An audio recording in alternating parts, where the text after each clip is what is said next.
Today was experiment day. I wanted to try something brand new, so I bought myself some new gray halftone paper and made this guy right here on it.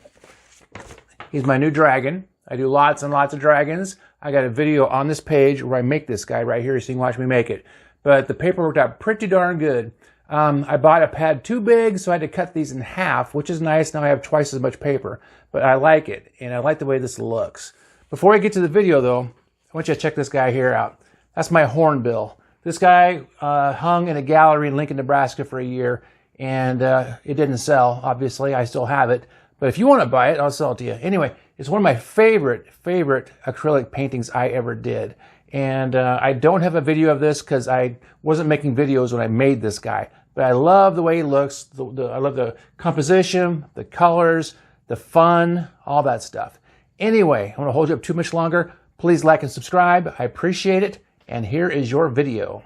A time in a neighborhood not far away, a goblin was awakened by the sound of his neighbor's dragon barking at cars passing down the street. This happened regularly, and tonight the goblin had had enough. He threw on a robe, grabbed a torch, and crossed the street to where he found his neighbor, a troll named Tex, sitting on the porch in the dark, smoking a pipe and looking at his phone.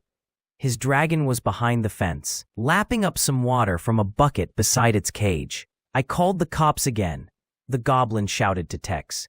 "I have a permit. You can't do anything to me," Tex replied. "Not last time and not this time. Go back to bed before you embarrass yourself again. You may have a permit to own a dragon, but you can't violate my rights again.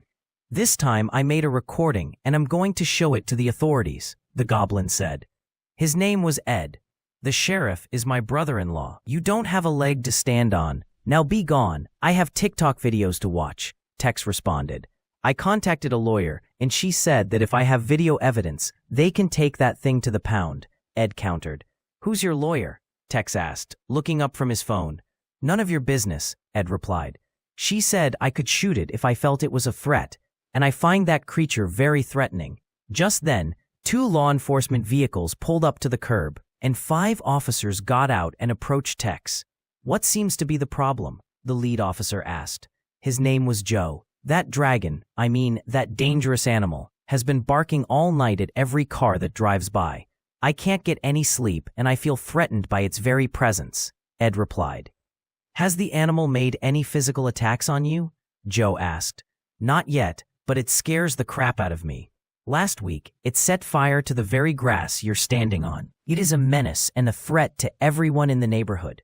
Joe looked over at Tex, who was still checking TikTok. "Is he correct? Did Percy actually set fire to the grass?" "Percy?" Tex asked. "You know that animal by name?" "I sold Tex the permit and the tags," Joe replied. Tex put down his phone and asked Joe, "How's my brother, the sheriff?" "He's probably in bed by now, but he's doing fine," Joe replied. "Is there any way you can tie Percy up in the backyard? I really don't want to file a report tonight. I can still hear it from the backyard," Ed replied. "I want you to take it to the pound."